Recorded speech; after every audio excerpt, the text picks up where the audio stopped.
आएगी, चाहे है ना। तो ये दोनों एक दूसरे की तरफ बढ़ेंगे, है कि नहीं। ये दोनों क्या करेंगे, दूसरे की तरफ अप्रोच करेंगे ऐसे। और दोनों की स्पीड सेम होगी क्योंकि सिमेट्री है, जो इसके साथ होगा वही इसके साथ होगा। तो ये अप्रोच स्पीड अपने को निकालनी है v as a function of x। मतलब x मतलब क्या दिया उन्होंने, डिस्टेंस। मतलब पहले तो डिस्टेंस दी था, बट धीरे धीरे डिस्टेंस भी कम होगा ना।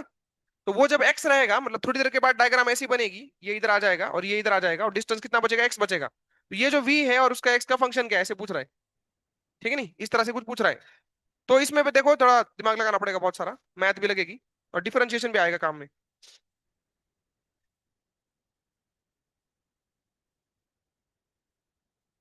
सबसे पहले तो आप एक काम करो, इसमें फोर्स की इक्वेशन बना लो। मतलब ये रेस्ट पे कैसे रहा है इसको आप देखो, ये यहाँ पे टेंशन होगा ना, यहाँ पे इधर कौन सा फोर्स होगा, इलेक्ट्रोस्टैटिक रिपल्शन होगा एफ, और नीचे कौन सा होगा, एम जी होगा, है कि नहीं। तो उसमें हम लोग ऐसे बोल सकते हैं कि ये जो डिस्टेंस है ऐसे, ये अभी डायग्राम में इसको डी दिखाया मैंने, पर इस समय एक्स है, ठीक है, x/2 है, सॉरी, x/2 है। हम लोग थोड़ी देर के बाद का डायग्राम देख रहे हैं, है ना, डी तो स्टार्टिंग में था। ओके, तो ये x/2 है। आंसर में कहीं डी मेंशन है क्या, नहीं ना, डी का कोई काम नहीं मतलब अपने के लिए। तो x/2 है ये एंगल को अगर मैं थीटा बोल दूं ऐसे, तो यहाँ पे ये भी एंगल क्या हो जाएगा, थीटा हो जाएगा। तो बताइए फटाफट, टी कॉस थीटा किसको बैलेंस करेगा, एम जी को, और टी साइन थीटा एफ को बैलेंस करेगा। और एफ की वैल्यू क्या लिख सकते हैं, C Q square by X square, ये टोटल को एक्स बोला है हमने, ठीक है। ये आ गया।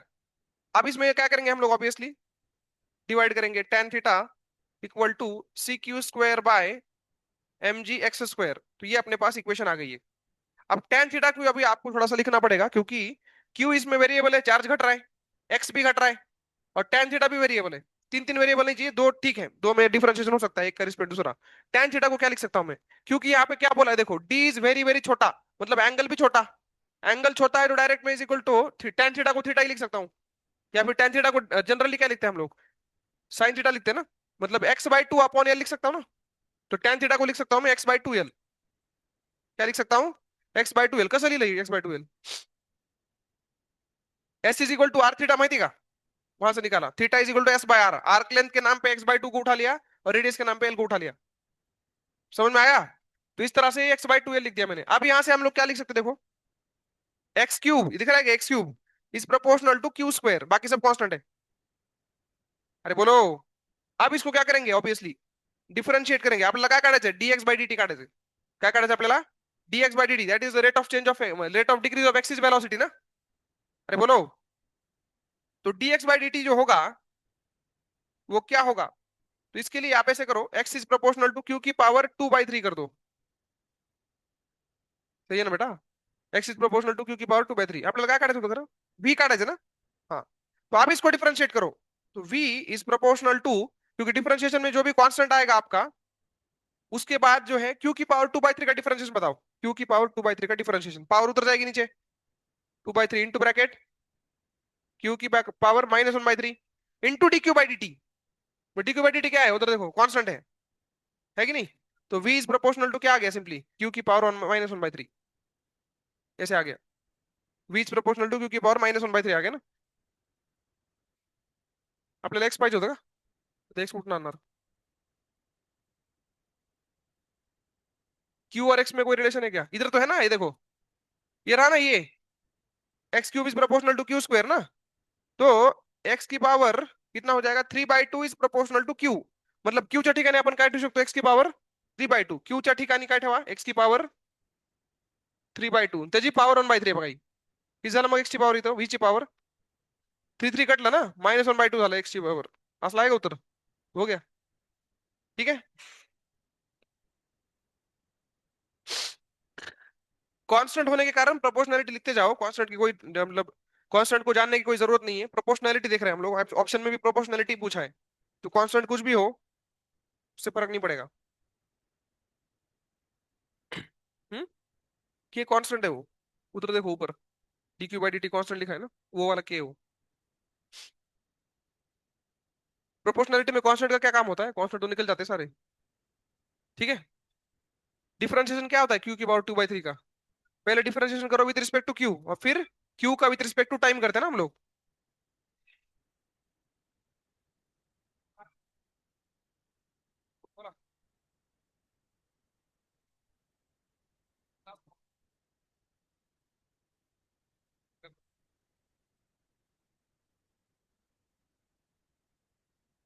हो गया? और कुछ?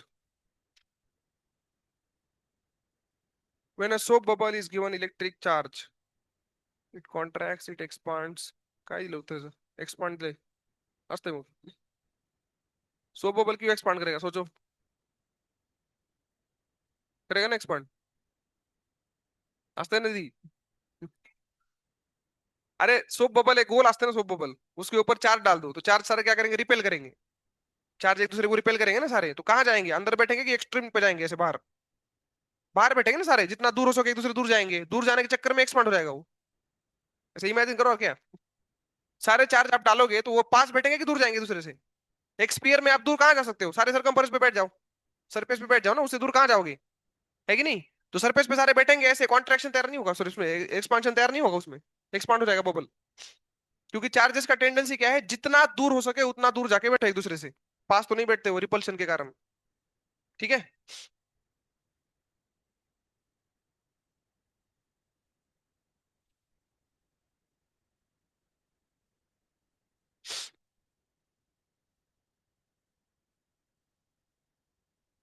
काइनेटिक एनर्जी 4 टाइम्स हो गई, मतलब वेलोसिटी 2 टाइम्स हो गई, तो मोमेंटम आपका भी क्या हो जाएगा? 2 टाइम्स हो जाएगा। हाँ तो ये करेक्शन कर लो।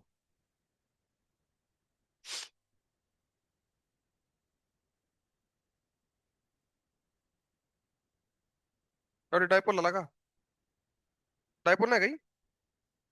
There exist a non uniform electric field, okay, along x axis वगैरह वगैरह, the field increases at a uniform rate, positive x axis, dipole is placed either which of the following dipole moves along positive x axis, undergoes a clockwise rotation। हाँ इसमें क्या problem है?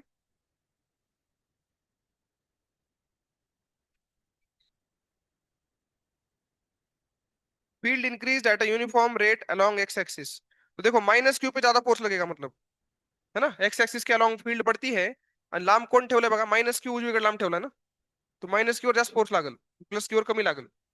Minus Q वर कुठं force लागतं? उजवीकडे का डावीकडे? डावीकडे, मग नेट फोर्स डावीकडे आला ना।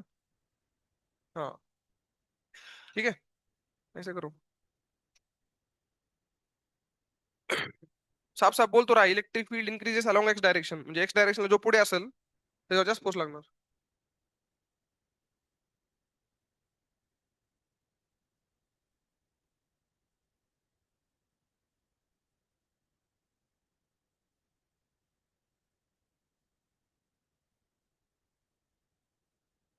नीट का हो गया ना?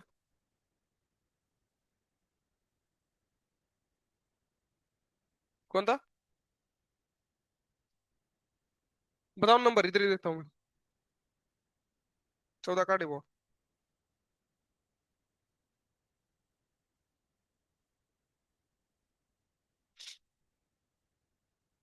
ना, इसमें क्या आ रहा है? 14 में क्या प्रॉब्लम है? सी भी आ रहा है?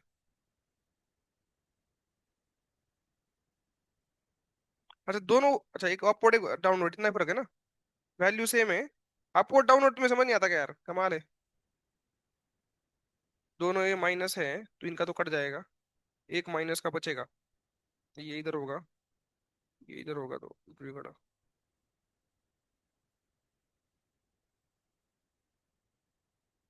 अपवर्ड ही आएगा, डाउनवर्ड का तो चांस ही नहीं बनता इसमें। 3 नंबर ऑप्शन आएगा इसका। क्या प्रॉब्लम है इसमें? अगर 2 और 3 तुम बोल रहे हो ना, तो 2 और 3 आते ही ऐसे माने माना, इसलिए बोल रहा हूँ मैं। जो भी अपवर्ड आंसर आएगा, अपवर्ड में, ये सब करके दिखाऊं मैं अभी। आओ यार।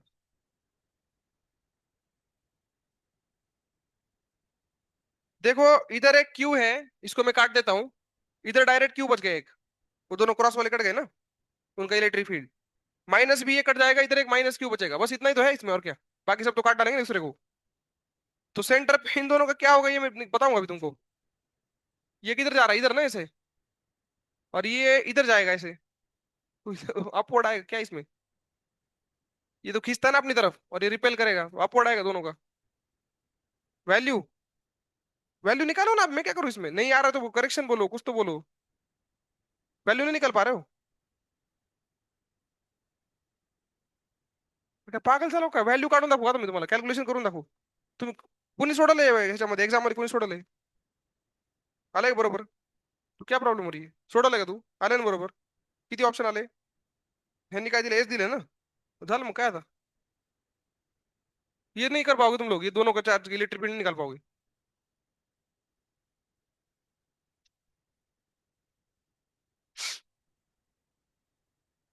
और कुछ है क्या? जल्दी बोलो।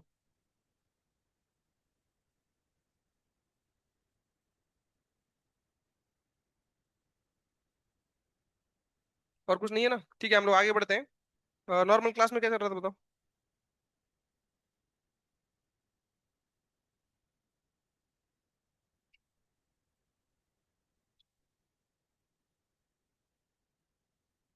हाँ, पेअरची पोटेन्शियल एनर्जी एवढंच ना? आणि ते लोकसचा एक क्वेश्चन केला होता ना?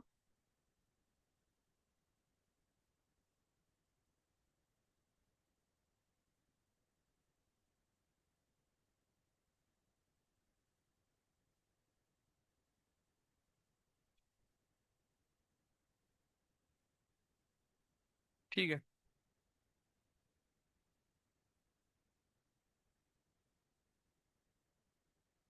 अभी एक कॉन्सेप्ट देखेंगे हम लोग, इसका नाम है इक्वी पोटेंशियल सरफेसेस। क्या नाम है? Equi potential surfaces. ये बहुत ही इंपॉर्टेंट कॉन्सेप्ट है, क्योंकि ये वे ऑप्टिक्स में भी इस तरह का सिमिलैरिटी कुछ तो ये होगा, रिपीट होगा। Equi potential surfaces.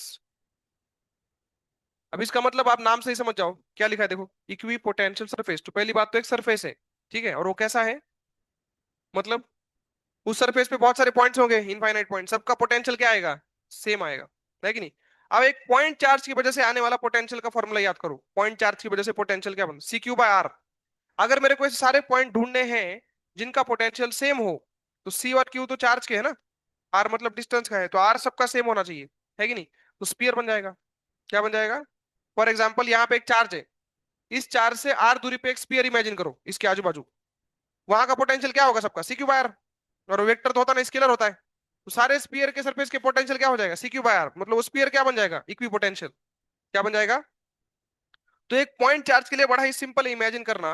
यहाँ पे अगर एक पॉइंट चार्ज रखा है, मान लो प्लस क्यू पॉइंट चार्ज है ऐसे, तो वी कैन इमेजिन कि इसके आजू बाजू में एक स्पीयर अगर हम ले ऐसे, जिसकी रेडियस आर है, तो स्पीयर का कोई भी पॉइंट आप ले लो, पॉइंट ए ले लो, पॉइंट बी ले लो, सबका पोटेंशियल क्या आने वाला है? सेम ही आने वाला है ना, सी क्यू बाय आर, है कि नहीं? तो ये जो स्पीयर बना, जिनके सारे पॉइंट्स का पोटेंशियल क्या आ चुका है? सेम आ चुका है। इस स्पीयर को, ये जो सरफेस बना है, इसको क्या बोलेंगे हम लोग? इक्वी पोटेंशियल स्पीयर बोलेंगे। क्या बोलेंगे? Equipotential sphere. अच्छा, ये हो गया इक्वी पोटेंशियल स्पीयर। इसके बाजू में एक और छोटा स्पीयर बनाता हूं, ये भी इक्वी पोटेंशियल स्पीयर है। मैं ये नहीं बोल रहा कि इन दोनों का पोटेंशियल सेम है, लेकिन ये ब्लू वाला स्पीयर का पोटेंशियल जो भी है, वो सारे पॉइंट्स का है ना उसके, तो they share the same potential, that is why it's individual, क्या बोलते हैं, इक्विपोटेंशियल सरफेस। तो एक पॉइंट चार्ज के आजू बाजू में कितने इक्विपोटेंशियल सरफेस आ सकते हैं? इनफाइनाइट, है कि नहीं? तो इक्विपोटेंशियल सरफेस का मतलब समझ में आया? क्या होता है मतलब? उनके सारे पॉइंट्स का पोटेंशियल क्या होना चाहिए? सेम होना चाहिए। अब ये जो है, ये तो मैंने आपको बता दिया, अब आपको दूसरा कुछ सोचना है। मैं क्या बोल रहा हूँ, सब लोग ध्यान से सुनना। मेरे पास एक इनफाइनाइट वायर है ऐसे, प्लस लैम्बडा वाला, इसके आजू बाजू में किस तरह का इक्विपोटेंशियल सरफेस होगा? शेप क्या होगा उसका? इनफायनाइट वायरच्या आजूबाजूला कसल्या प्रकारचा इक्विपोटेंशियल सरफेस असेल?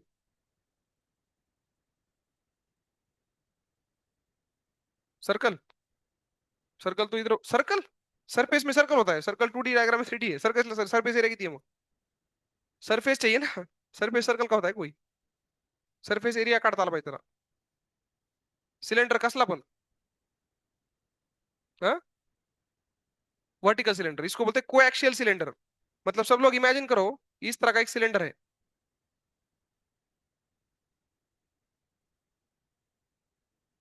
और ये सिलेंडर हॉलो चाहिए कि ये चाहिए सॉलिड चाहिए?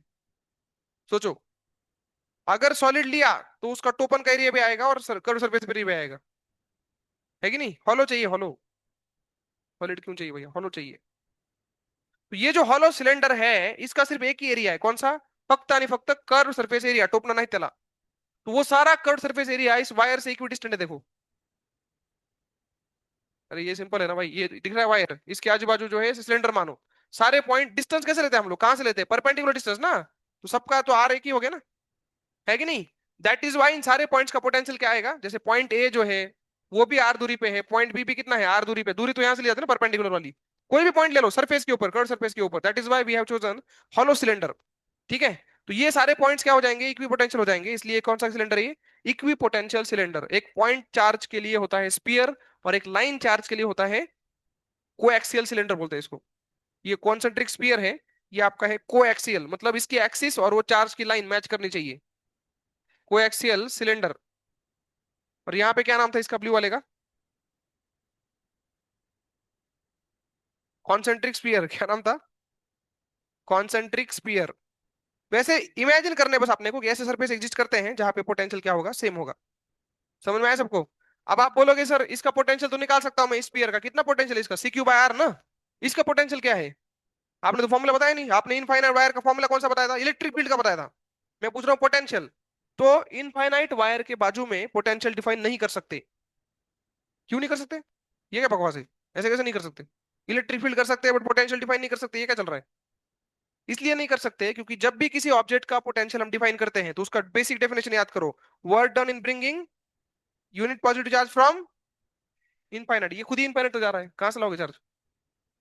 जब हम बोलते हैं कि हमने वर्क डन डिफाइन किया, पोटेंशियल डिफाइन किया, इसका मतलब 1 कूलम चार्ज को कहां से लाए, इंफिनिटी से ना, उसमें वर्क डन खर्च कर रहे हैं हम लोग। इंफिनिटी पे जीरो माना है पोटेंशियल हमने, इंफिनिटी पे पोटेंशियल क्या माना है, जीरो। इसका एक एग्जिस्टेंस ही इंफिनिटी तक है, तो इंफिनिटी तक पोटेंशियल जीरो मान सकते हैं क्या। और अगर इंफिनिटी तक पोटेंशियल जीरो नहीं मान सकते तो इसको इंफिनिटी से यहां तक लाने का वर्क डन भी कैलकुलेट नहीं हो पाएगा, तो इसका पोटेंशियल डिफाइन नहीं होगा, लेकिन पोटेंशियल डिफरेंस डिफाइन होगा। क्या डिफाइन होगा, ये क्या बोल दिया, पोटेंशियल डिफाइन है तो डिफरेंस कैसे हो गया फिर। तो हमने ऐसा कोई पॉइंट ढूंढा कि इन्फिनिटी तो नहीं, पता नहीं ऐसा कोई पॉइंट है रेफरेंस के लिए जहां का पोटेंशियल जीरो है, इन्फिनिटी वाला नहीं है वो, कोई तो आर पॉइंट है, तो उसके रिस्पेक्ट में इसका पोटेंशियल आएगा कुछ तो, और इसका आएगा, तो डिफरेंस तो निकाल सकते हैं, है कि नहीं। तो यहाँ पे बस इतना समझो कि इनफाइनाइट वायर के लिए पोटेंशियल डिफाइन नहीं होता, क्योंकि पोटेंशियल डिफाइन करने की बेसिक कंडीशन ये है कि पोटेंशियल डिफाइन करते वक्त इन्फिनिटी का पोटेंशियल जीरो माना जाता है, और उसके रिस्पेक्ट में किसी पॉइंट का डिफाइन होता है। यहाँ पे इन्फिनिटी का जीरो नहीं मान पा रहे, इसलिए किसी भी पॉइंट का पोटेंशियल डिफाइन नहीं होगा। पोटेंशियल डिफरेंस डिफाइन कर सकते हैं, we can find, but potential के लिए रेफरेंस ही नहीं ले पा रहे ना, तो चालू ही नहीं हो पा रहा खेल, डिफरेंस तो फिर भी आ जाएगा। तो इस तरह से बस अपने में ये सारे पॉइंट में लिख के दूंगा आपको, आप बस शेप देखो, पॉइंट चार्ज के लिए कैसा शेप आ रहा है, कॉन्सेंट्रिक स्फीयर, लाइन चार्ज के लिए कोएक्सियल सिलेंडर। अब मैं आपको बताता हूं तीसरा शेप जो आप खुद इमेजिन करें, इन दोनों की सिमिलैरिटी को देख के थोड़ा सा। मेरे पास एक यूनिफॉर्म फील्ड है, कैसी फील्ड है, युनिफॉर्म फील्ड कुठं बघितली बघा तुम्ही, आठवतं का युनिफॉर्म फील्ड कुठं बघितली, दोन प्लेटच्या मध्ये किंवा आपण असं हे पाडलं होतं नाही, काय होतं इनफायनाइट शीट होती बघा, आठवते का, लय मोठी शीट है, समजा इनफाइनाइट शीट है, जिसका प्लस सिग्मा असं आहे काहीतरी, तो इसके सामने वाले पॉइंट पे फील्ड कैसी होती है, यूनिफॉर्म फील्ड होती है, कैसी होती है, युनिफॉर्म फील्ड म्हणजे sigma by 2 epsilon, doesn't depend on distance. For example ही खूप मोठी दिवार आहे, इनफायनाइट दिवार आहे, मग इथे इलेक्ट्रिक फील्ड किती आहे समजा ई, इथं पण किती आहे ई, कुठेही काढायचं आहे, म्हणजे डायरेक्शन पण कॉन्स्टंट आहे, मॅग्निट्यूड पण, असं कुठं बघितलंय, ग्रॅव्हिटी, इथं ग्रॅव्हिटी किती आहे जी, इथे किती आहे जीच आहे ना, अरे बोलो। तो ये वाली जो होती है इसको बोलते हैं यूनिफॉर्म फील्ड, क्या बोलते हैं इसको, यूनिफॉर्म फील्ड वाले क्षेत्र में कैसे होंगे आपके इक्वी पोटेंशियल सरफेस, सोचो, इक्वी पोटेंशियल सरफेस, असे सरफेसेस काढा, ही दीवार दिसते का इथं, या तुमच्या रूम मध्ये असे सरफेसेस हुडका ज्याचं पोटेंशियल सेम असलं पाहिजे, सोचो।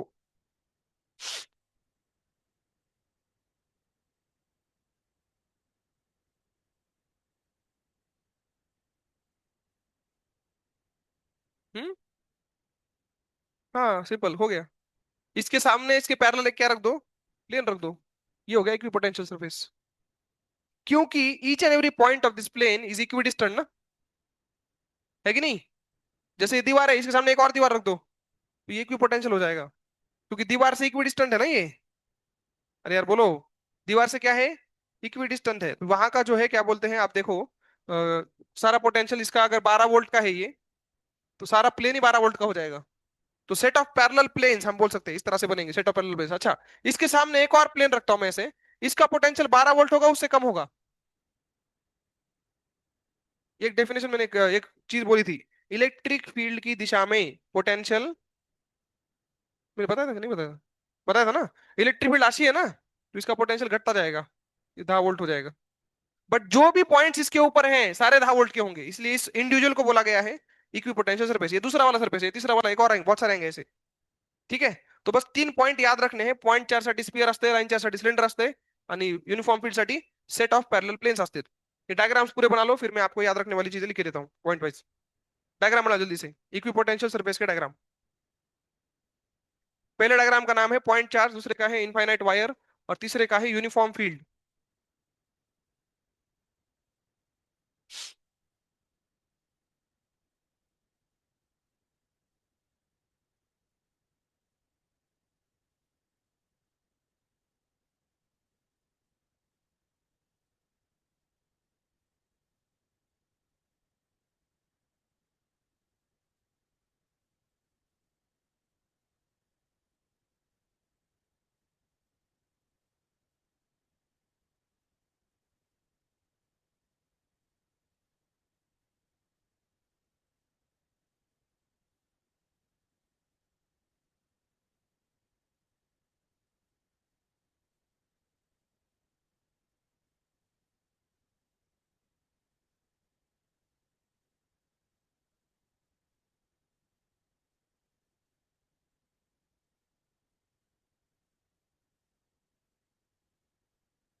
हो गया.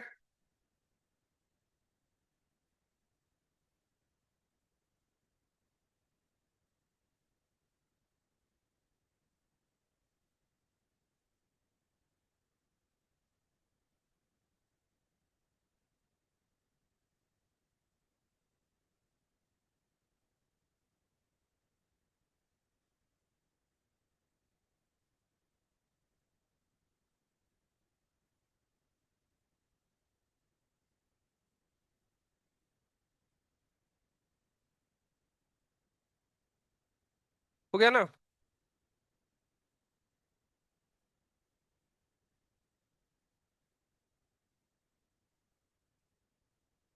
देखो पहला point, for a point charge equipotential surfaces are concentric spheres.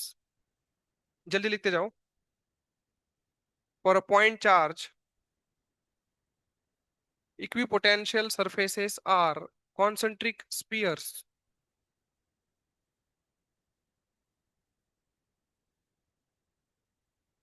For a point charge equipotential surfaces are concentric spheres. उसके बाद क्या लिखोगे second point?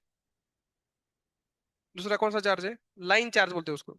For a line charge, दूसरा पॉइंट है, for a line charge equipotential surfaces are coaxial cylinders.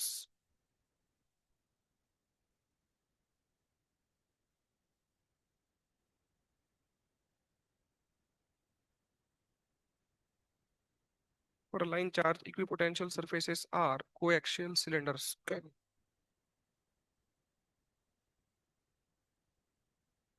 Next क्या है? Uniform field के लिए क्या है? Set of parallel planes. Uniform field के इक्विपोटेंशियल सरफेसेस होते हैं set of parallel planes.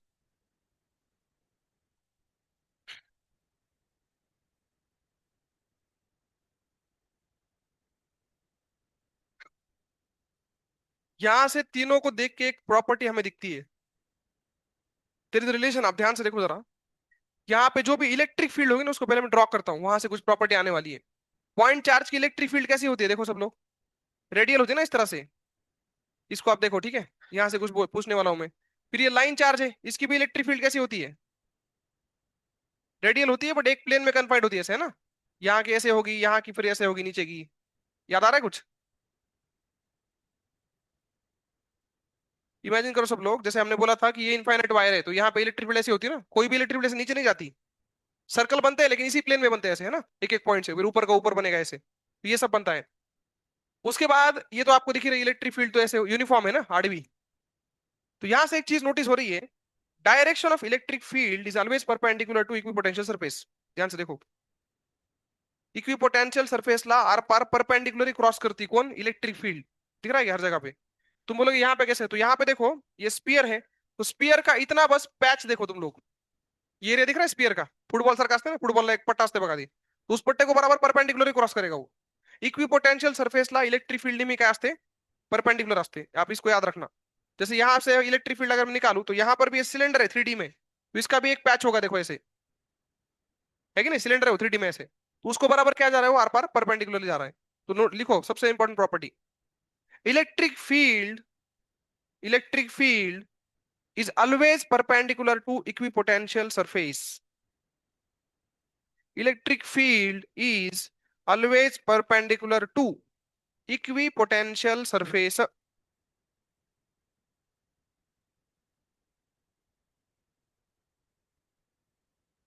Electric field is always perpendicular to equipotential surface. अब इसका एक फिजिकल सिग्निफिकेंस भी है कि क्यों इलेक्ट्रिक फील्ड जो है इक्विपोटेंशियल सरफेस को क्या आ रही है, परपेंडिकुलर आ रही है। इसका मैं एग्जांपल आपको दिखाता हूं, सब लोग ध्यान से देखना। अपने पास एक यूनिफॉर्म फील्ड है ऐसे, युनिफॉर्म फील्ड कैसे रिप्रेझेंट करते हैं, ये भी आपको याद रखना चाहिए। युनिफॉर्म फील्ड नेहमी डायग्राम मध्ये आपण अशी काढतो, समोर तुमच्या काढली ही, कसं आहे काय डायग्राम ही, पॅरलल लाईन काढल्यात आणि इक्विडिस्टंट काढल्यात। कशा काढल्यात, कारण जर मी असं काढलं समजा, इथं गर्दी केली जास्त, तर ह्याचा अर्थ इथं जास्त फील्ड झाली ना, आपण गर्दी नाही करायचं ठरवलं ना, जिथं जर जास्त गर्दी असेल तिथं इलेक्ट्रिक फील्डची स्ट्रेंथ जास्त असेल, पण आपण इक्विडिस्टंट काढल्या सगळीकडे सेम म्हणता येईल। तो याद रखना है, सिंपल बात लिखना नहीं है इसको। युनिफॉर्म फील्ड नेहमी डायग्राम मध्ये अशी दाखवली जाईल, अशी म्हणजे कशी, पॅरलल लाईन काढलेल्या असतील आणि इक्विडिस्टंट काढलेले असतील। युनिफॉर्म फील्डचं हे प्रत्यक्ष हे आहे, काय म्हणते त्याला, रिप्रेजेंटेशन है। तो मैं क्या बोल रहा हूँ, यूनिफॉर्म फील्ड है यहाँ पे, और इसके पैरेलल, इसके हम लोग क्या बोले थे, इसके परपेंड क्या है ये नाउ, इक्विपोटेंशियल सरफेस कैसे बनते हैं, सेट ऑफ पैरेलल प्लेन्स ना, तो उसमें से एक प्लेन ले रहा हूं मैं, प्लेन का एक पॉइंट है ए और प्लेन का एक पॉइंट है बी, दोनों का पोटेंशियल क्या होगा, सेम होगा। मतलब अगर मैंने ए पे एक चार्ज रखा था क्यू, ए पे चार्ज कितना रखा था, तो पोटेंशियल एनर्जी कितनी आएगी उसकी, क्यू वी, कितनी आएगी, और बी पे रखा तो वही चार्ज क्यू वी आएगी, क्योंकि ए और बी का पोटेंशियल सेम है ना। तो मैं क्या पूछ रहा हूं, if I move the charge from the point A to B, ऐसे मूव करके ले गया, what is the work done, answer is zero, क्योंकि initial energy equal to final energy हो रहा है ना, तुमने पोटेंशियल तो चेंज नहीं किया, वी पोटेंशियल वाली जगह से रखा, फिर वी पोटेंशियल वाली जगह से, है ना, एक ही जगह से वही वहीं पे रख दिया, इस तरह से मतलब हो गया ना उसका। तो पोटेंशियल एनर्जी कितनी होगी, दोनों की सेम होगी ना, इनिशियल और फाइनल पॉइंट की, तो वर्क डन कितना हो जाएगा, जीरो। तो याद रखना, वर्क डन ये कोई लिखने वाली बात नहीं है, work done in moving from one point of equipotential surface to another point of the same equipotential surface is zero, because कुछ कार्य हुआ ही नहीं, उसी पोटेंशियल सरफेस वी पोटेंशियल से फिर से वी पे रख दिया ना, बस जगह चेंज कर दी नाम के लिए, सरफेस तो वही है। क्लियर है, तो वर्क डन क्या हो गया, जीरो। अब मेरा मुद्दा सुनो, मैं क्या बोल रहा हूं कि क्यों जो है अपनी इलेक्ट्रिक फील्ड होती है परपेंडिकुलर किसके, इक्विपोटेंशियल सरफेस के। तो मैं आपको दिखाता हूं, सब लोग ध्यान से देखना, प्रैक्टिकली दिखाता हूं। मान लो ये इनफाइनाइट प्लेन है, क्या है ये, इनफाइनाइट प्लेन, इलेक्ट्रिक फील्ड कैसी है फिर बताओ, प्लस चार्ज है इसमें, कैसी है इलेक्ट्रिक फील्ड इसकी, ऐसे आएगी ना, ग्रेविटी जैसी, बट इकड़ राशि। तो इसका ये प्लेन क्या हो जाएगा, इक्विपोटेंशियल सरफेस हो जाएगा। तो इसका ऊपर वाला पॉइंट देखो, इस पॉइंट को ए बोल रहा हूं मैं, और नीचे वाला देखो ये कौन सा है, बी पॉइंट है, ये ए और बी। मेरे पास एक चार्ज है क्यू नाम का, तो यहाँ पे रख दिया, इसकी एनर्जी कितनी हो जाएगी, क्यू बी, इसका पोटेंशियल कुछ तो होगा ना, 10 15 20, तो क्यू ही हो गया, सही है सही है। अब मैं इसको नीचे मूव कर रहा हूँ, देखो नीचे ऐसे, नीचे मूव करते करते यहाँ ले गया बी पॉइंट पे, कितना वर्क डन हुआ, जीरो। इसका सिग्निफिकेंस कौन बताएगा, वर्क डन जीरो क्यों हुआ, क्योंकि फोर्स कुठं लागतंय, इकडं, आणि माझं मोशन कुठं चालू आहे, त्याला perpendicular, that is why work done हुआ ही नहीं। तो वही तो बात है, जब सरफेस आपका इलेक्ट्रिक फील्ड के परपेंडिकुलर होगा, तो सरफेस पे मूव करने से इलेक्ट्रिक फील्ड दिशा में कोई मोशन ही नहीं होगा। मतलब इलेक्ट्रिक फील्ड है एक्स में और आप घूम रहे हो वाई में, क्या फर्क पड़ता है उसको, इलेक्ट्रिक फील्ड एक्स में है, मतलब इलेक्ट्रिक फील्ड सरफेस के परपेंडिकुलर है, और आप कहां घूम रहे हो, सरफेस के ऊपर। तो मतलब इलेक्ट्रिक फील्ड की दिशा में आप आगे नहीं बढ़ रहे हो ना, इलेक्ट्रिक फील्ड की दिशा में आगे बढ़ना मतलब इधर जाना पड़ेगा ना, और आप इधर ही घूम रहे हो ऐसे, सरफेस के ऊपर कहीं भी घूम रहे हो, तो इलेक्ट्रिक फील्ड कुछ वर्क कर ही नहीं पाएगी, because there is no displacement in the direction of electric field, there is no displacement in the direction of force basically, तो वर्क जीरो। समझ में आया, that is why electric field जो होती है आपकी, वो इक्विपोटेंशियल सरफेस की क्या होती है, परपेंडिकुलर होती है, क्योंकि अगर इलेक्ट्रिक फील्ड की पोटेंशियल सरफेस के परपेंडिकुलर नहीं आई और आपने इक्वी पोटेंशियल सरफेस पे मोशन किया तो बर्डन आ जाएगा, जो कि नहीं आना चाहिए क्योंकि इक्वी पोटेंशियल सरफेस है। तो ये भी एक लॉजिक है। तो ये लॉजिक मैंने आपको ऐसे ही समझने के लिए बताया। आपको तो याद इतना ही रखना है जो मैंने लिख के दिया आपको, electric field is always perpendicular to काय इक्वी पोटेंशियल सरफेस। तो इक्वी पोटेंशियल सरफेस के परपेंडिकुलर होती है इलेक्ट्रिक फील्ड, इसको याद रखें। क्लियर हो गया सबको? तो ये होता है ऐसे। ठीक है। अब इसके ऊपर आता है क्वेश्चन, एक बहुत बढ़िया क्वेश्चन आता है, बहुत बार रिपीट होता है, चाहे नीट हो चाहे जेई हो, हमेशा का क्वेश्चन है इन लोग का, हमेशा का ही है। तो क्या है क्वेश्चन, ध्यान से देखना। आपको एक डायग्राम बना के देंगे स्पेस का, ऐसे कोऑर्डिनेट सिस्टम दे देंगे और बोलेंगे कि उन्होंने स्पॉट किया कि यहाँ पे जो है इस तरह के इक्वी पोटेंशियल प्लेन्स निकाले उन्होंने। इसला काय म्हणलं ह्यांनी? Equipotential planes. तुम्हाला ही सर लाईन दिसायला लागली आम्हाला, कुठं प्लेन आहे? आतमध्ये असा दे है कि नहीं, जैसे एक वही ऐसे पकड़ोगे तो उसका बॉर्डर दिखता है ना ऐसे, मतलब ये ऐसे प्लेन होगा, ये दिख नहीं रहा है ऐसे। समझ में आया? तो उन्होंने जो है इस तरह से प्लेन स्पॉट किया, आपको डायग्राम बना के दे देंगे की डायग्राम मध्ये आम्हाला असं आढळलं की हा जो प्लेन आहे ह्याचं पोटेंशियल आहे 10 वोल्ट, ह्याचं पोटेंशियल आहे 20 वोल्ट, ह्याचं पोटेंशियल आहे 30 वोल्ट, असं काहीतरी सापडलं त्यांना। और इसमें एंगल एंगल दे देंगे आपको, बोलेंगे कि ये जो एंगल मिला उनको 30 डिग्री है, तो ये भी कितना होगा 30, क्योंकि पैरेलल लाइन है ना, 30 30 30 हो गया इस तरह से। अब इसमें आपको ये भी देंगे, इस पॉइंट के कोऑर्डिनेट दे दिए, इस पॉइंट के कोऑर्डिनेट है 3,0 और इसके हैं यहाँ पे 6,0, ऐसे कुछ तो बोल दिया। दो पॉइंट के कोऑर्डिनेट आपको दे दिए, बोलेंगे इलेक्ट्रिक फील्ड वेक्टर लिख के दिखाओ। क्या लिख के दिखाओ? इलेक्ट्रिक फील्ड वेक्टर क्या करो, लिख के दिखाओ। तो हमें अभी एक लिखा है हमने चीज, क्या लिखे देखो, इलेक्ट्रिक फील्ड काय असते कुणाला, इक्विपोटेंशियल प्लेन्स ला ना। इक्विपोटेंशियल प्लेन अगर ऐसे हैं तो इलेक्ट्रिक फील्ड पक्का इनके परपेंडिकुलर, मतलब इस लाइन के अलोंग कहीं तो होगा ऐसे। ये क्लैरिटी आ गई सबको? ये लाइन हमारे लिए इंपॉर्टेंट है। अरे बोलो। अब ये लाइन बाय डायरेक्शनल है, वर असं का खाली, कसं करणार? खाली का? इलेक्ट्रिक फील्ड की दिशा में पोटेंशियल घटता है, तो देखिए इकडे आल्यास पोटेंशियल कमी होत चालले बघा। तो ये इलेक्ट्रिक फील्ड की दिशा है। रफली आइडिया आ गया। अब आई कैप जे कैप में लिखने के लिए थोड़ा और करना पड़ेगा, बट तरीका क्वेश्चन का समझ में आ गया क्या पूछते हैं वो लोग। लिखो question. In the following diagram, in the following diagram a set of equipotential planes, in the following diagram a set of equipotential planes is mentioned, set of equipotential planes is mentioned, write down the electric field in vector form, write down electric field in vector form, write down electric field in vector form। Diagram बना लो पूरा। Electric field I cap J cap वाला बाद में बताऊंगा, पहले diagram से देखो कि हमने क्या इस्तेमाल किया। डायग्राम में बस पिंक वाला दिया था, वो इलेक्ट्रिक फील्ड वाला हमने खुद सोचा, क्योंकि वो आपके पास प्रॉपर्टी है, electric field must be perpendicular to the planes, होनी ही चाहिए परपेंडिकुलर।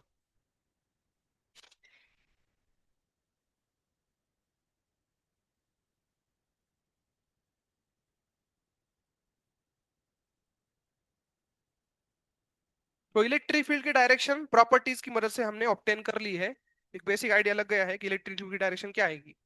अब रही बात मैग्नीट्यूड की, तो मैग्नीट्यूड के लिए भी मैंने कुछ बताया था, alternative definition of electric field बताई थी।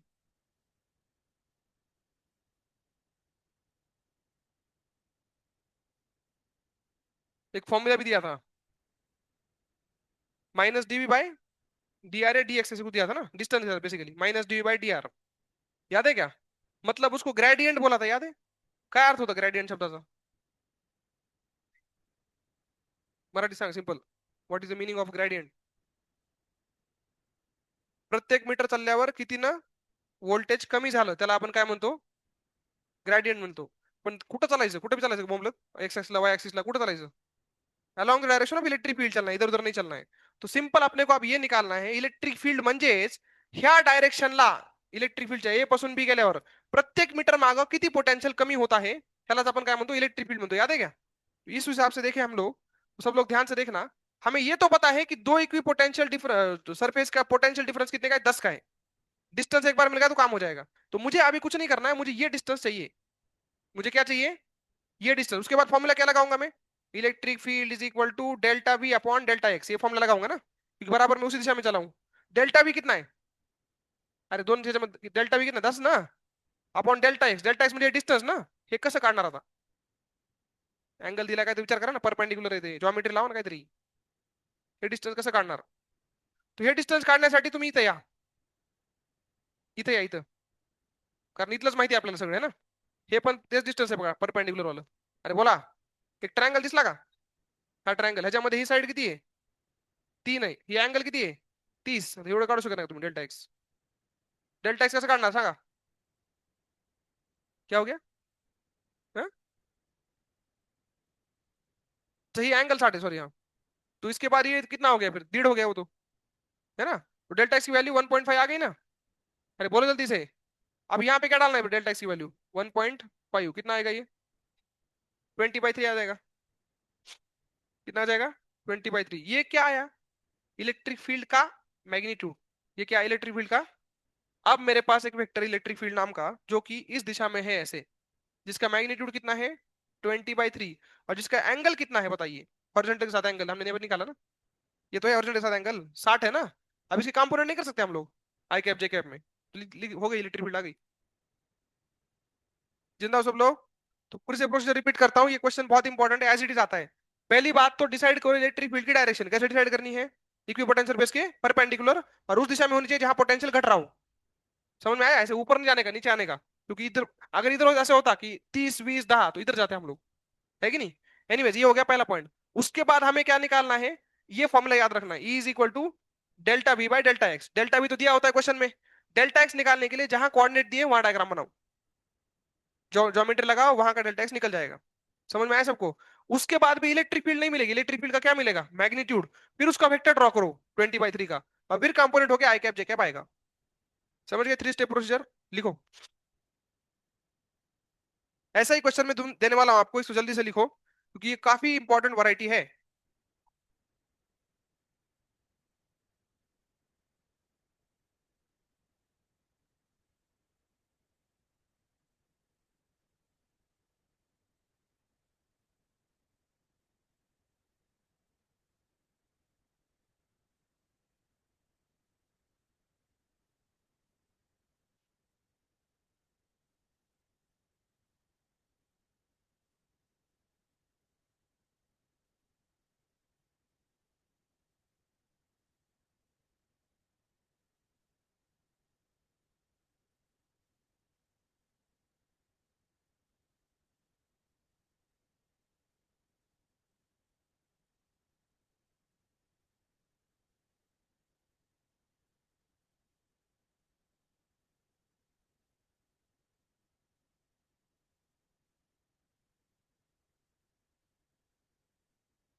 हो गया सबका?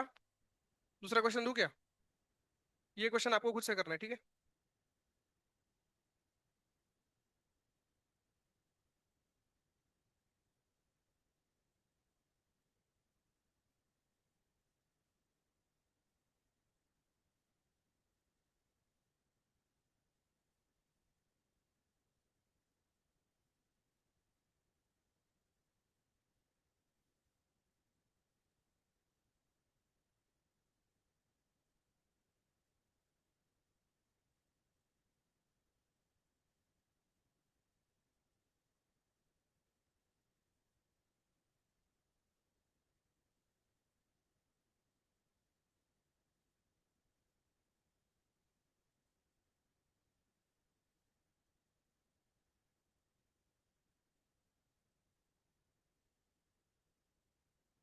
वोल्टेज देखो, -10 वोल्ट, -20 वोल्ट, -30 वोल्ट.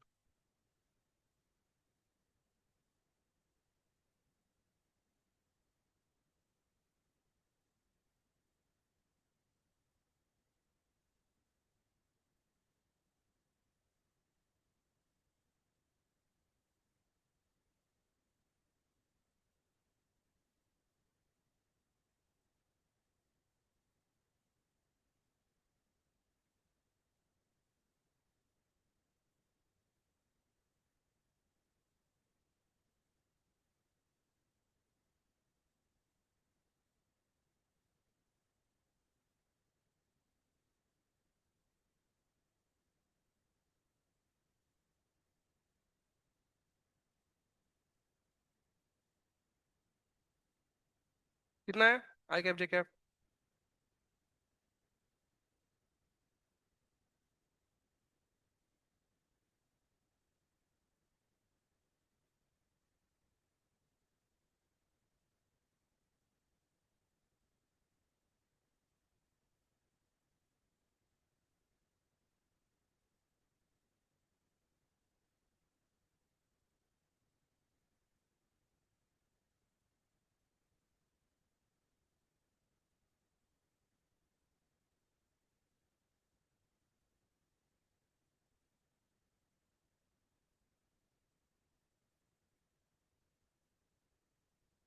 1.6 आएगा डेल्टा एक्स? 1.6 आना चाहिए, देखो।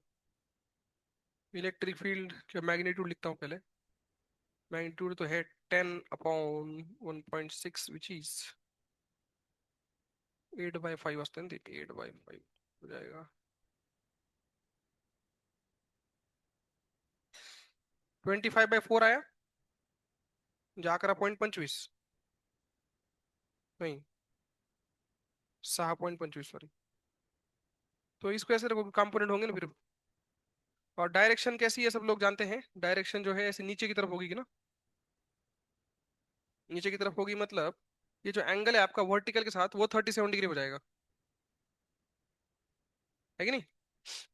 एंगल से नहीं निकाल पा रही है, ये इसके परपेंडिकुलर है ना। तो इसका एंगल हॉरिजॉन्टल के साथ कितना है 37, तो इसका वर्टिकल के साथ 37 होगा। और इसका क्या बोलते हैं 25/4 है ये। तो कंपोनेंट लगा दो वर्टिकल हॉरिजॉन्टल। कितना रहा है कैप क्या बताओ?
इस पे स्पेशल अटेंशन जाना चाहिए।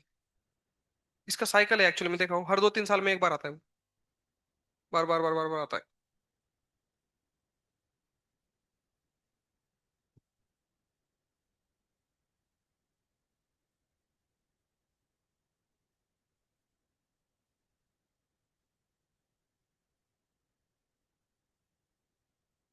ठीक, ये हो गया। और पार्शियल डिफरेंशिएशन का होता है कुछ तो।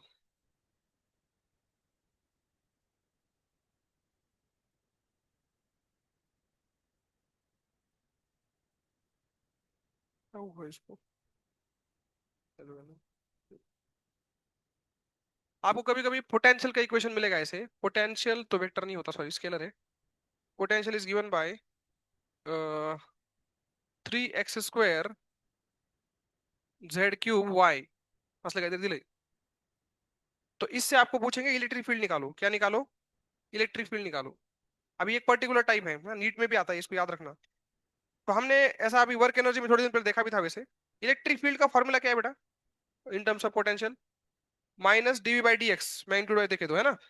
इसको आप एक्चुअली ऐसे भी लिख सकते हो पूरा फॉर्म में, minus doh by doh X of V, ये आएगा आप आई कैप में। फिर आएगा minus doh by doh X of पूरा वी जे कैप में, minus doh by doh X of V K cap में। सॉरी इधर वाई आएगा, sorry, doh by doh Y, और ये डो बाई डो जेड।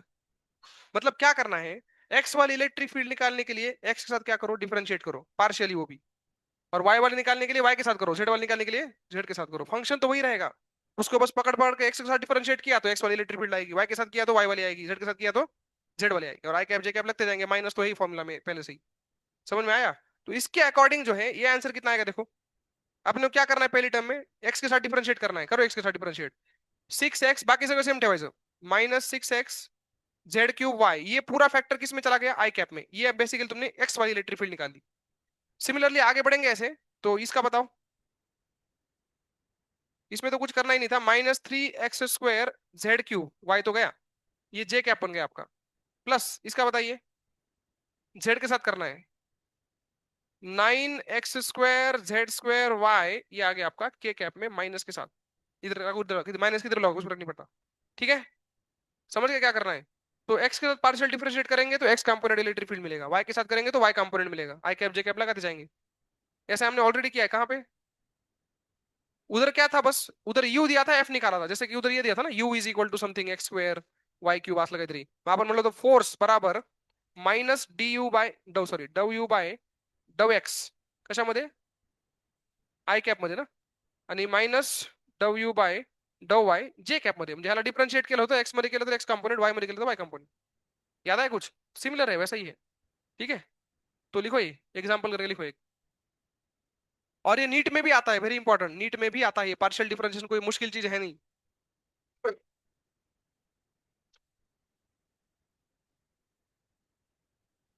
तो जो हमने सिंपल चीज याद रखी है कि पोटेंशियल व्ही ला जर डिफरन्शिएट केलं तर इलेक्ट्रिक फील्ड भेटते, उसी का ये वेक्टर फॉर्म आहे।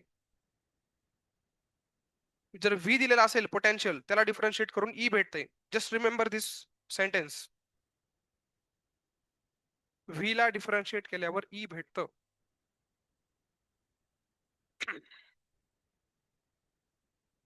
पार्शियल डिफरेंशिएशन कैसे करेंगे, जिसके साथ भी डिफरेंशिएशन हो रहा है बाकी वेरिएबल्स को हम कांस्टेंट मानेंगे, एक टाइम पे एक का डिफरेंशिएशन होगा, एक्स के साथ हो रहा है तो एक्स का होगा, वाई और जेड को एज इट इज रखेंगे।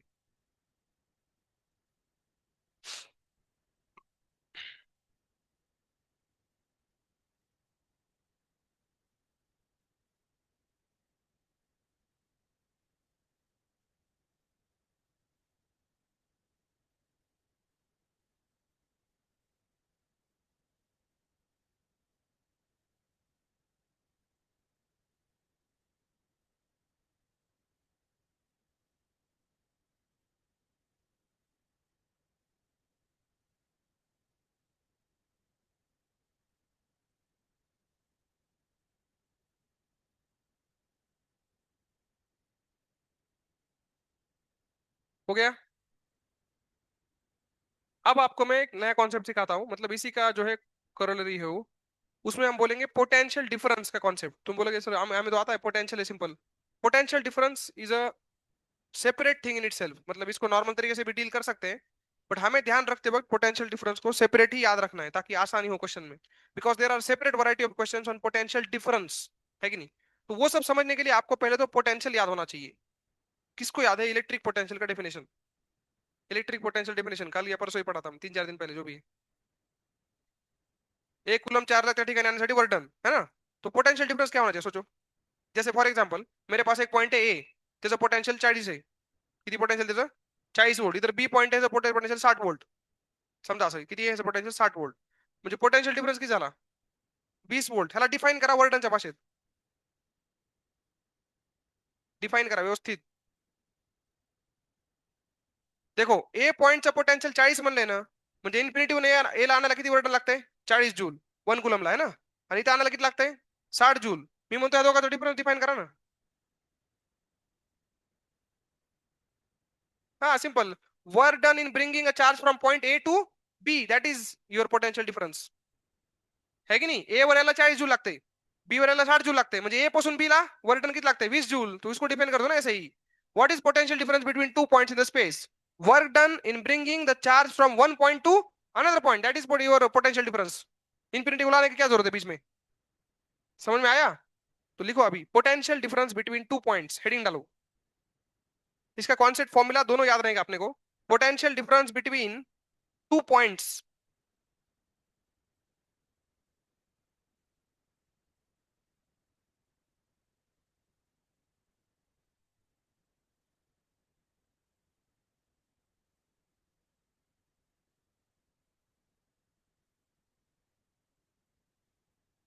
सॉरी वोल्ट्स होता है इसका यूनिट, क्योंकि ये वर्क नहीं है, work done per unit charge है ना. याद है आपको वोल्ट का एक और डेफिनेशन बताया था, joule per coulomb is volt basically. Volt म्हणजे joule per coulomb, work done per unit charge, work done per unit charge, फक्त वर्क डन नहीं. ये लिख के भी दिया हमने ना, वोल्ट का ही दूसरा मतलब होता है जूल पर कूलम. तो स्पेस में अपने पास दो पॉइंट है, 60 वोल्ट वाला और 40 वोल्ट वाला, है कि नहीं. तो मैं अगर चाहता हूं डिफाइन करना इस चीज को, potential difference between point A and B, तो उसका क्या आंसर आएगा? 20 वोल्ट आंसर आएगा. आंसर 20 वोल्ट आएगा. डिफाइन कैसे करेंगे उसको? डिफाइन करेंगे work done in moving a one coulomb charge from point A to B, that is your potential difference basically. समझ में आया? तो डायग्राम बना लो ऐसा वाला, डेफिनेशन में लिखा के देता हूँ.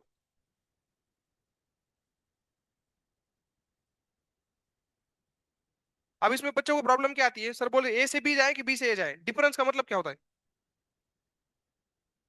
डिफरेंस का मतलब क्या होता है? फाइनल माइनस इनिशियल ना. तो यहाँ तो हम लोग डिफरेंस बोल रहे हैं ना, तो इनिशियल फाइनल मतलब असली में थोड़ी चार्ज ले जाना है कोई. इमेजिन करना है ना कि वन कुलम चार्ज जर इथून इकडे गेला तर किती वर्डन लागेल. तो कोई बोलेगा मैं इधर से इधर ले जाऊंगा, उसका इनिशियल माइनस फाइनल लगाएगा इसका तो potential difference is a signless quantity. Difference है वो, साइन तुम अपनी मर्जी से लगाओ जहां जा रहे हो. पोटेंशियल डिफरेंस निकालते वक्त पाथ फिक्स नहीं होता ना, बस वैल्यू फिक्स होती है. पाथ तो हम लोग अपने हिसाब से लेते हैं, फिर प्लस माइनस लगता रहेगा. तो अभी हम लोग विदाउट साइन के बस डेफिनेशन लिखेंगे पोटेंशियल डिफरेंस का. लिखो definition. Potential difference between points A and B is defined as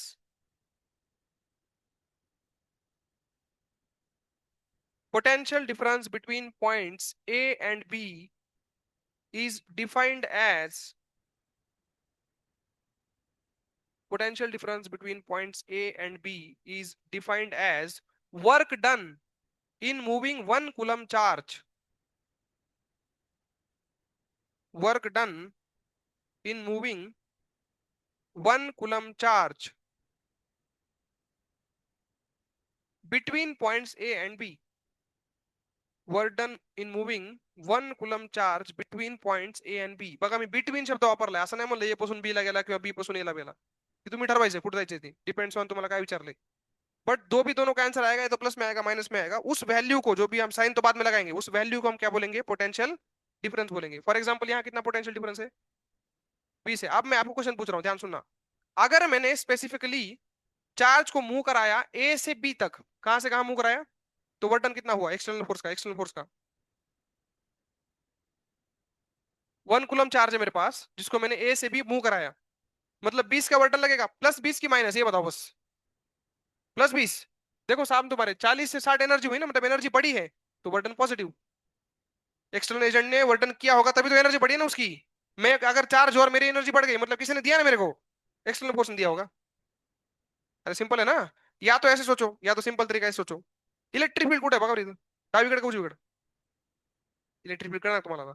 electric field कुठे असते? इन the direction of decreasing potential. Electric field डावीकडे, नीट बघा सगळ्यांनी. जे एक कंपोनेंट तिचा असा, है की नहीं. तो मैं इलेक्ट्रिक फील्ड के अगेंस्ट चलाऊ ना, मतलब इलेक्ट्रोस्टैटिक फोर्स का वर्क डन निगेटिव और एक्सटर्नल का पॉजिटिव. तो मैंने एक्सटर्नल का पूछा था ना, +20. ऐसे भी आप सोच सकते हो. लिखो नोट, ये भी लगता है लिख के जाना पड़ेगा, नोट लिखो. if we move if we move from low potential to high potential, if we move from low potential to high potential comma, work done by external agent is positive.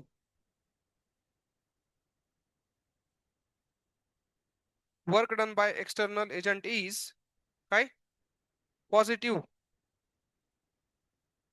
And vice versa,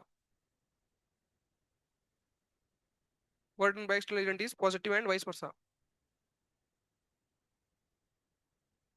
तो क्या बोला मैंने, अगर हम कहां से कहां move कर रहे हैं,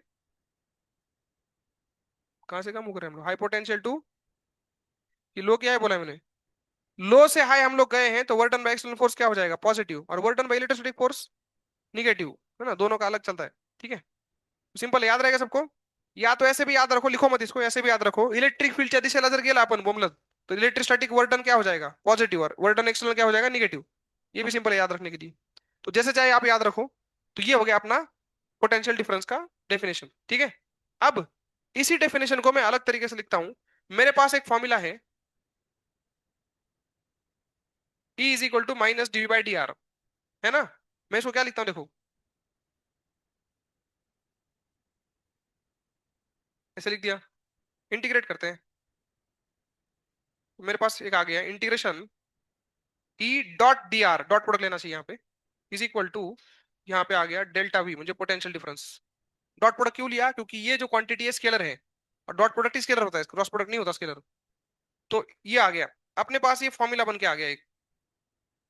ध्यान सब लोग सुनना, इसको लिखता हूं मैं V final minus V initial, और ये तो माइनस है ना इधर, तो मैं इसको पलटा देता हूँ, सब लोग ध्यान से देखना अभी, V initial minus V final बरोबर integration E dot D R. ये है perfect mathematical formula to calculate potential difference between two points. लिखो इसको, फाइनल डायरेक्ट लिखो, mathematically potential difference is given by this expression.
Concept simple है, potential difference जर काढायचा असेल तर काय करावं लागेल, इलेक्ट्रिक फील्डला काय करावं लागेल, इंटिग्रेट करावं लागेल। This is a concept, potential difference काढण्यासाठी इलेक्ट्रिक फील्डला काय करावं लागेल, इंटीग्रेट। इसका एग्जांपल आपके सामने देता हूं, देखो अपने पास है एक इनफाइनाइट वायर, मैंने आपको बोला ना, इसका पोटेंशियल डिफाइन नहीं होता, लेकिन पोटेंशियल डिफरेंस डिफाइन कर सकते हैं। तो देखो सब लोग, ये लैम्बडा है, और इसके बाजू में दो पॉइंट्स हम लेंगे, ये रहा पॉइंट ए, और ये रहा पॉइंट बी।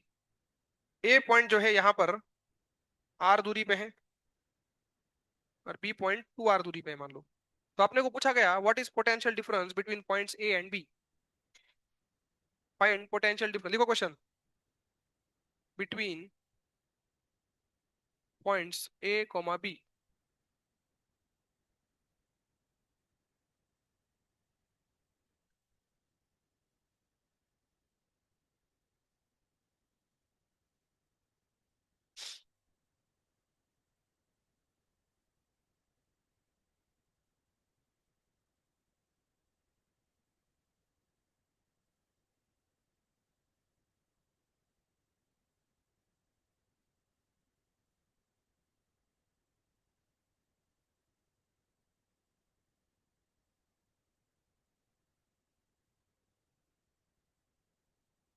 जेई मेंस के एग्जामिनेशन को कितने दिन बचे हैं,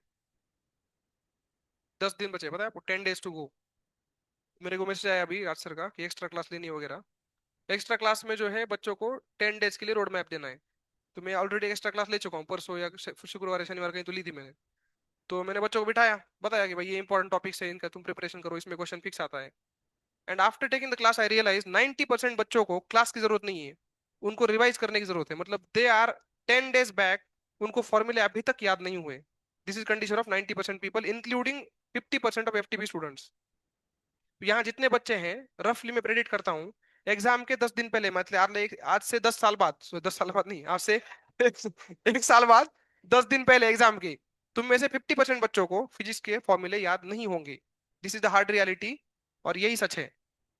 कितना भी तुम यहाँ बैठे शांत पट्टी करते हो ना, औकात वही निकलती है। और मैं बात कर रहा हूँ एफटीपी के बच्चों की, हाँ, एफटीपी के 50% बच्चों की, बाकी तो छोड़ ही दो, बाकी 90% को याद ही नहीं रहता। स्टिल उनका वही हालत है। 1 साल हो गया, 2 साल हो गए, सब टीचर जो है बोल बोल के थक गए, फॉर्मूले ही याद नहीं है, कॉन्सेप्ट की तो बात ही नहीं हो रही। ये तुम ऐसे करो, दूसरा मेथड 1 मेथड 2, फॉर्मूले याद नहीं है। इतनी छपरी परिस्थिति होती है।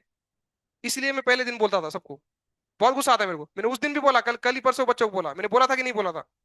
कुछ नहीं बोलते, शांत बैठते हैं, इतने निर्लज्ज लोग हैं। और तुम में से भी ये निर्लज्ज लोग निकल के आएंगे, मैं अगले साल फिर गाली दूंगा, देखते हैं कौन होता है वो। ये परिस्थिति है यार, क्या टाइम पास है बताओ मेरे को, कॉन्सेप्ट की तो बात ही नहीं हो रही, फॉर्मूले याद नहीं हो रहे, ये कोई बात है? फॉर्मूले याद नहीं हो रहे। मैं पूछा किसी बच्चों को कि यार स्पीयर के अंदर और बाहर का पोटेंशियल का फॉर्मूला बताओ, तो ऐसे ऐसे कर रहा है, 10 दिन पहले एग्जाम के। 2 साल क्या किया, ये क्वेश्चन उठता है ना फिर। तो ये परिस्थिति मुझे, इतना मैं बोलता हूँ हर साल, मेरा हर साल कितना भी मैं इंटेंसिटी, मेरी इंटेंसिटी बढ़ती जाती है हर साल, रिजल्ट कुछ नहीं आता, निर्लज्ज के निर्लज्ज वैसे ही रहते हैं। तो ये स्थिति है। आपकी भी स्थिति आप देखो, आपने जितने चैप्टर पढ़े, आपको उनके फॉर्मूले याद है क्या? ऑब्वियसली नहीं है, अभी इस समय तो नहीं है। बट आपको समझ में आना चाहिए ना, एग्जाम पास में आ रहा है, एटलीस्ट 10 के करूँ, 15 के करूँ, 20 के करूँ। 10 दिन पहले तक दिमाग खुलता नहीं है, इतना भ्रम में रहते हैं लोग, मेरा पॉइंट ये है। जागते ही नहीं है, मतलब उनको पता नहीं क्या घमंड होता है, क्या चुल होती है, कि बस चलता रहता है, ऐसे हंसते नहीं, देख लेंगे ऐसे करके, 2 साल तक, है कि नहीं? और मेरे को ये इतना स्ट्रक इसलिए करता है, क्योंकि मैं परसों ही भागवतम पढ़ रहा था, तो उसमें मैंने पढ़ा कि युधिष्ठिर महाराज को एक बार एक यक्ष पकड़ लेता है, आपको अगर कहानी सुनी होगी तो।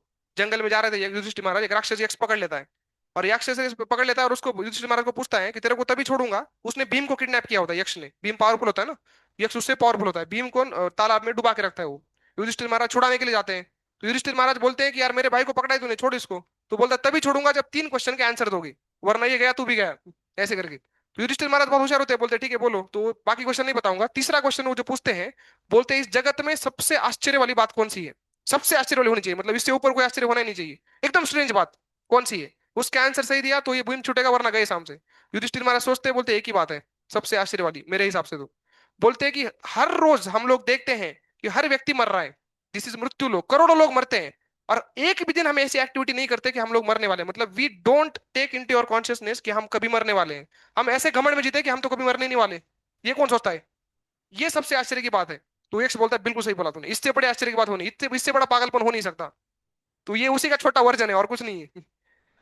जो व्यक्ति जेई मेंस के 10 दिन पहले तक एग्जाम की लिए प्रिपेयर नहीं कर सकता, वो मृत्यु मृत्यु को क्या सोचेगा? क्या घंटा स्पिरिचुअलिटी समझ में आएगी?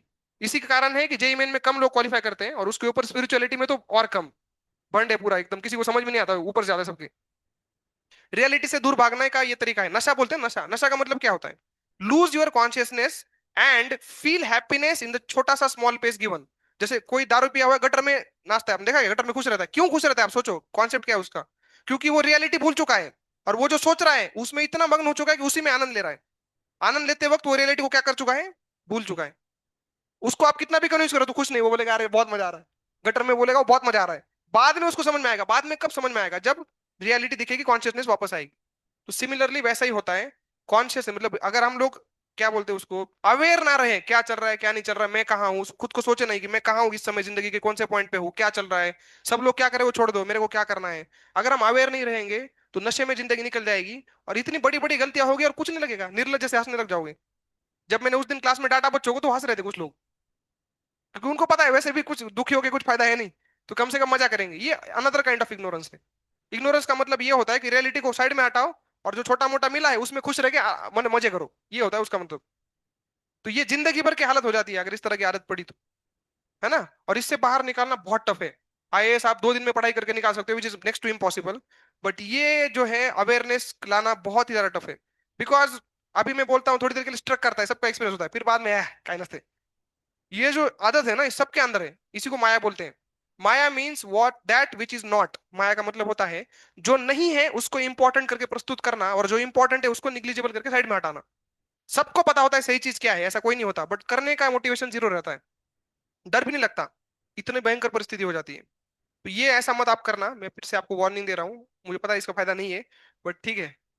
मेरा तो काम है भाई, मेरे को बहुत अजीब लगता है ये, कैसे कैसे इतना कोई बेवकूफ हो सकता है, ऐसा लगता है मेरे को, कैसे इतना कोई मूर्ख हो सकता है। तो जेई मेंस के 10 दिन पहले 50% बच्चों को, एफटीपी की बात कर रहा हूँ मैं, आप में से मैं प्रेडिक्ट कर रहा हूँ अभी से 50 या 40% हो जाएगा, सारे फॉर्मूले याद नहीं होंगे। और उस बच्चे का क्या रिजल्ट आएगा आप खुद ही सोचो। रिजल्ट नहीं आएगा, वो सर्वाइव करेगा बस, कुछ तो करके जुगाड़ करके कुछ तो मार्क ले जाओ, 120 आ जाए, 130 आ जाए, कुछ तो करके। और हम में से सबको लगता है कि मेरे साथ ऐसा नहीं होगा, ये सबसे बड़ा आश्चर्य है, यही सबसे बड़ा आश्चर्य है।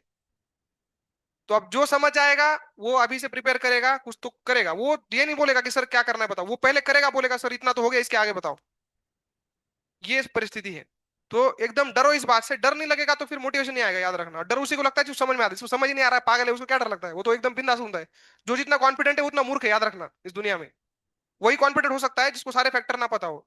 जो बहुत दिमाग लगा के सोचेगा उसको पता चलेगा कुछ भी मेरे हाथ में नहीं है, एवरीथिंग इज कंट्रोल, ऐसा लगेगा, अजीब है पूरा। ये सबसे इंटेलिजेंट व्यक्ति का मत होता है, और ये मैं ऐसे खुद खुद से नहीं बोल रहा, ये भी भागवत में लिखा हुआ है कि जो सबसे इंटेलिजेंट व्यक्ति होता है सबसे पहले उसको क्वेश्चन आएगा कि यार ये तो मैं कौन नहीं कर रहा, तो कौन कर रहा है ये सब, क्या स्कैम है ये, मैं चल रहा हूँ क्या, सही में मैं चल रहा हूँ क्या, मेरा कंट्रोल है कि नहीं इस बात पे।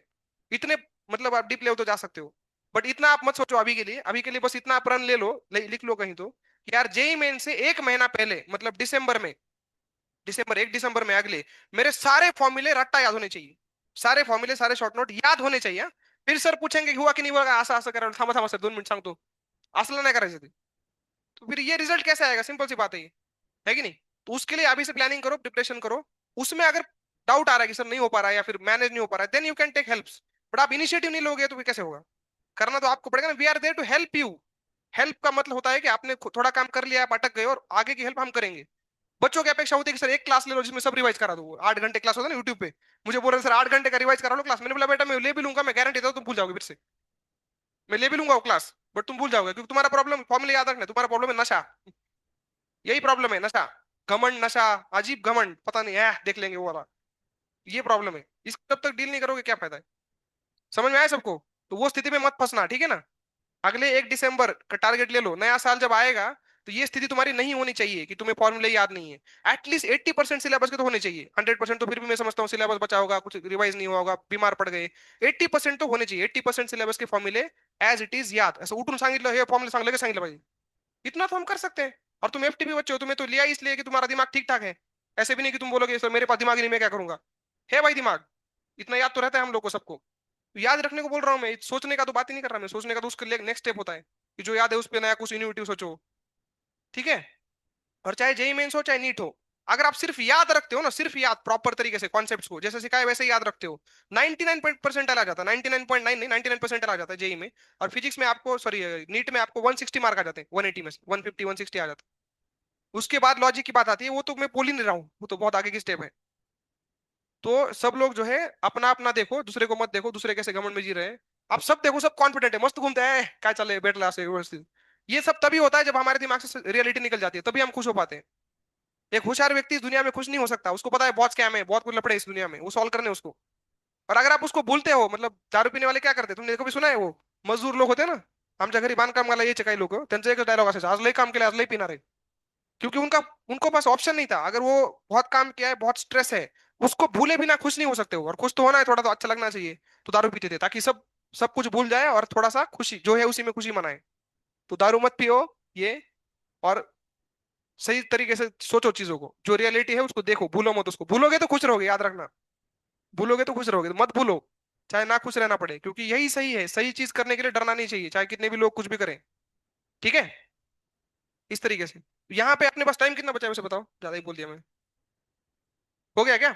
आपको यहाँ पे मैं फटाफट करके दिखाता हूँ, इन दो पॉइंट के बीच का आपने को पोटेंशियल डिफरेंस पूछा है। अब बच्चे पूछते हैं सर पोटेंशियल डिफरेंस मुझे क्या काढू, वीए माइनस वीबी काढू का वीबी माइनस वीए काढू, क्योंकि दोनों का मतलब डिफरेंस होता है। एग्जामिनर तो मेरे को ऐसे बोलेगा नहीं कि दोनों लिखो करके, कभी कभी ऑप्शन में ये होता है।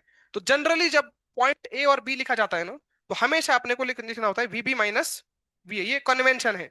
एक्चुअली दोनों का मतलब सेम ही है, प्लस माइनस, डिफरेंस का मतलब प्लस या माइनस नहीं होता, डिफरेंस डिफरेंस होता है। बट एग्जाम में आपको याद रखना है फाइनल माइनस इनिशियल, ऐसे इस तरीके से नॉर्म याद रखना है। तो वीबी माइनस वी ए पूछा है, क्या पूछा है मेरे को, वीबी माइनस वी ए। तो यहाँ पे इंटीग्रेशन में क्या आएगा, ई डॉट डी आर आएगा ना। अब आप सोचो ये वाला जो फॉर्मूला था, इसमें इंटीग्रेशन के लिमिट क्या लगने चाहिए, देखो ध्यान से देखो, ये जो था ना यहाँ पे लिमिट क्या लगाए थे हमने, वी इनिशियल से वी फाइनल, तो यहाँ पर वी इनिशियल से क्या लगेंगे, फाइनल, तभी तो ये वी डेल्टा भी आया ना। अरे बोलो, मतलब यहाँ लिमिट क्या चल रहा है स्टार्टिंग से, इनिशियल से फाइनल, माइनस तो एडजस्ट हो गया था। मतलब जो यहाँ पे होता है, जो पहिला शब्द असतो तो लोअर लिमिट बनाला, असं लक्षात ठेवा. जो पहिला शब्द असेल तो लोअर लिमिटला बनला. इथं सांगा बरं काय येईल मग, बी टू ए, पहिला शब्द बी है ना, असं लक्षात ठेवायचं बघा. ठीक है. अब इसको करते हैं देखो ध्यान से. Integration B to A, electric फील्डचा formula 2c λ/x dot D X कर लो. अरे वेरिएबल अपने होते हैं, कुछ भी नाम रखो उसको. एक्स मतलब दूरी ना बेसिकली. यहाँ तक क्लैरिटी आ गई सबको, ये फॉर्मूला याद है क्या 2c λ/x वाला, क्या कांस्टेंट है, क्या बचा इंटीग्रेशन में, dx/x ना. और लिमिट क्या लगेंगे, बी पॉइंटचं लिमिट काय आहे 2r, म्हणजे काय आहे r. हे कळालं का, काय आलं बघा इथं, 2c λ इंटिग्रेशन मध्ये काय आलं ते ln ऑफ x ना, ते सॉल्व झालं इंटीग्रेशन, ln ऑफ x आ गया. और लिमिट क्या डालना है अपने को, r से 2r. तो इसके बाद जानते हो तुम लोग क्या करना है, 2c λ ln ऑफ 1/2. अब इस ln ऑफ 1/2 कैसे लिख सकता हूँ मैं, ln ऑफ 2 की पावर -1, तो -2c λ ln 2, दोनों आंसर सही है. ये आंसर किसका आया है, बीबी माइनस वी ए का, वी ए माइनस बीबी का नहीं. तो यहाँ पे फॉर्म्युला काय याद रखना है, इथं जो पहिला शब्द असतो त्यात फॉर्म्युला लिहा ना तुम्ही, इथं इनिशियल असेल तर इथं पण इनिशियल लावायचं, लिमिट असं लावायचं, लक्षात ठेवा. फॉर्म्युला तर चेंज करा ना. V initial minus V final करताना पहिल्यांदा इनिशियल आले ते पहिलं लिमिट लावायचं, लोअर लिमिट. लक्षात ठेवा. आणि आता हे क्वेश्चन लिहून घ्या पटकन चला, इसका आंसर ये आ गया.